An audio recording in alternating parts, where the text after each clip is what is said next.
So once again, thank you. It's a privilege to stand in front of a room full of people who believe, as I do, that stories can change the way we see the world. I want to start at that place. At first glance, might not sound revolutionary, and that is a parking lot, because in the summer of 2010, I quit my job as a parking lot attendant so I could write a novel. I had no formal background in fiction writing. I didn't know what I was doing. I just knew that I wanted to tell a story. Looking back, I could see how naive that was. I did not understand the craft. I did not understand the business. And I didn't understand how hard it is to write a publishable book. I just went ahead and did it, and I learned some hard lessons. But here's the thing about being naive. As dangerous as it can also be a kind of freedom. The freedom of not knowing any better, the freedom to try, to fail, and to learn. And that's really all I've been doing for the last 15 years is trying, failing, learning, trying, failing, learning, and doing it again. So the decision to leave a high school parking lot and stumble my way into storytelling was the first small act of revolution. Not a revolution against a government or an institution, but a revolution against my own assumptions about what my life had to be.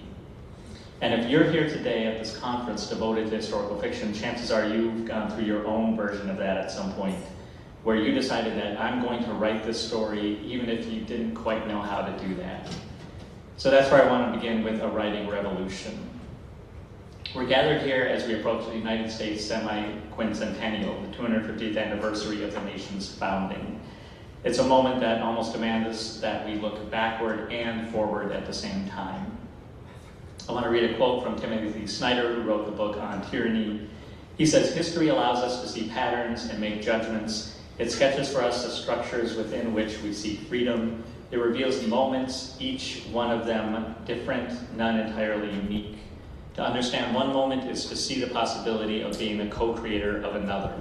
History permits us to be responsible, not for everything, but for something." The Polish poet Czesław Miłosz thought that such a notion of responsibility worked against loneliness and indifference. History gives us the company of those who have done and suffered more than we have. I mention this passage because it captures why history matters so deeply, especially in times of uncertainty. History shows us patterns, not so we can predict the future with certainty, but so we can recognize familiar shapes. How power is gained and abused, how rights are expanded and stripped away, how ordinary people respond when the ground shifts beneath their feet. History, as Snyder reminds us, permits us to be responsible not for everything, but for something. It tells us we are not alone, that we have faced crises, injustices, and moral crossroads before. It gives us company.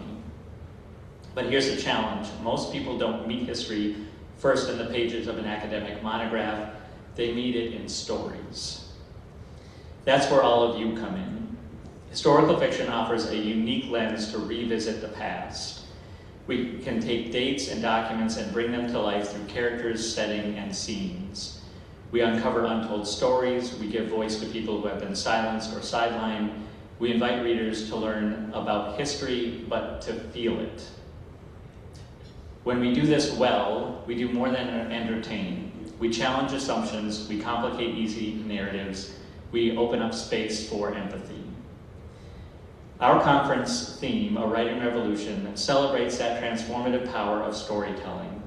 It asks us to consider how our narratives can shape our understanding of history and influence the present. By reimagining history on the page, we don't just change what happened, but we change how it is remembered and who gets remembered at all.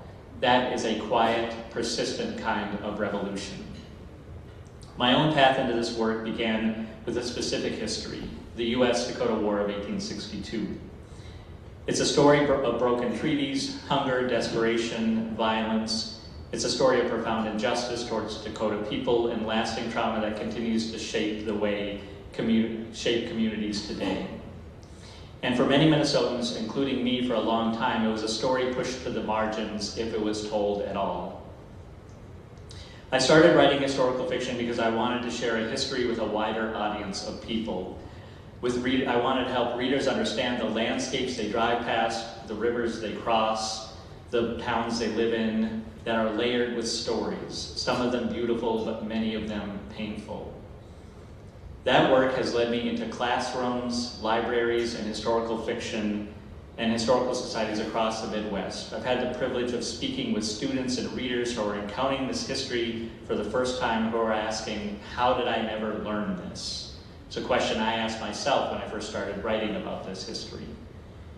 Those conversations have convinced me that historical storytelling can open the doors that facts alone sometimes cannot. The right story told with care can turn indifference into curiosity and curiosity into responsibility. Over time, my role has expanded. I'm now the founder of History Through Fiction, an independent press dedicated to stories that blend rich historical detail with compelling narratives. I've earned an MA in history and an MFA in creative writing. I've published several novels, including Reclaiming Minnesota, and today a large part of my work is as a book coach, developmental editor, and publishing guide. When someone sends me a manuscript, they're not just sending a file. They're sending years of their life, their doubts, their hopes, their own naivete, and their courage. I know what it feels like because I've been on the other side. I know what it's like to write a novel that doesn't work yet. I know what it's like to receive rejection after rejection. I know what it's like to get feedback that stings and feedback that saves you. That experience has shaped how I edit. My job is not to judge whether someone is a real writer. My job is to help them make their story better, to meet people where they are, and to remind them that learning to write is a lifelong process. There is no point of perfection when they're done, there is only the work. At History Through Fiction, our mission is to address the gap between history and storytelling through well-researched, engaging, and diverse narratives. We believe that strong storytelling is strengthened by historical integrity. We strive to bring history to life in a way that is authentic, transparent, and relevant. That, too, is a part of a revolution, creating space where writers can take risks, tell difficult histories, and know that their stories will be held to a high standard, both artistically and ethically. All of this would be important in any year, but feels especially urgent now. We are near Boston in the shadow of the American Revolution, approaching the 250th anniversary of the United States. We are living in a time when democracy feels fragile, when public trust is strained, when misinformation spreads quickly, and when the stories we tell about ourselves as a nation are increasingly contested. So I want to ask a few questions. Who will write about the history of today? Whose stories will rise to the top and whose will be silenced? What will future readers think we cared about, and what will they think we ignored?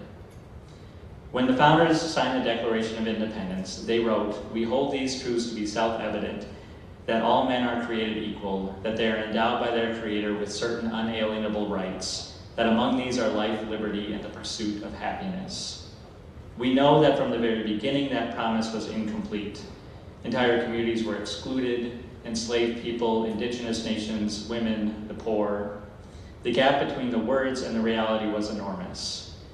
And yet, that language has been claimed again and again by those demanding something better, by abolitionists, suffragists, civil rights activists, and countless others who insisted that all should mean all. As historical fiction writers, we live in that tension. We write about the gap between the ideals and the outcomes. We tell stories of those who suffered under systems that called themselves free. We explore how people resisted, endured, compromised, and changed. In doing so, we remind readers that democracy is not a finished monument. It's a continuing argument about who we are. That's why Snyder's words matter so much to our work. History allows us to see patterns and make judgments. It shows us moments when people made choices, good and bad, and invites us to become, in his words, the co-creator of another moment. Your stories set in the past can shape how readers think about the present. They can illuminate the dangers of apathy and the cost of injustice. They can also reveal courage, solidarity, and unexpected hope. So what does it mean practically to be part of a writing revolution? I don't think it means that every book has to be grand or sweeping. Revolutions don't only happen in the famous halls or on battlefields. They also happen in quiet rooms, at kitchen tables, in the space between a writer and the page.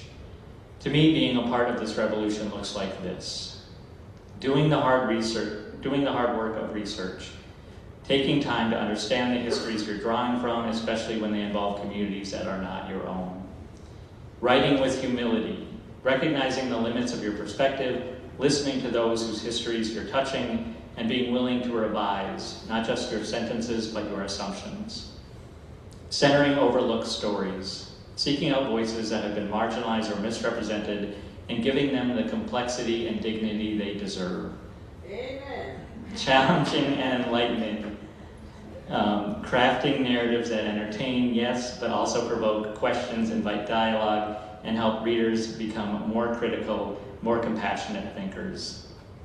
If we do that imperfectly, persistently together, then our work becomes more than just a shelf of novels. It becomes a larger part of a cultural conversation about who we've been, who we are, and who we can still become. As we look to the next 250 years, none of us can control the future. But as Snyder reminds us, history permits us to be responsible not for everything, but for something. You and I can be responsible for the stories we choose to tell. We can commit to telling them with integrity and imagination. We can commit to honoring the people whose lives we're fictionalizing. We can commit to using our craft not to close down conversation, but to open it up.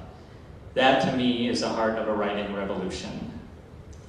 Thank you for doing this work. Thank you for the stories you will go on to write, the stories that might just shape the history someone reads about us someday, in a book much like the ones that you are now writing, that you are now reading, and that you now have because of this conference. Thank you.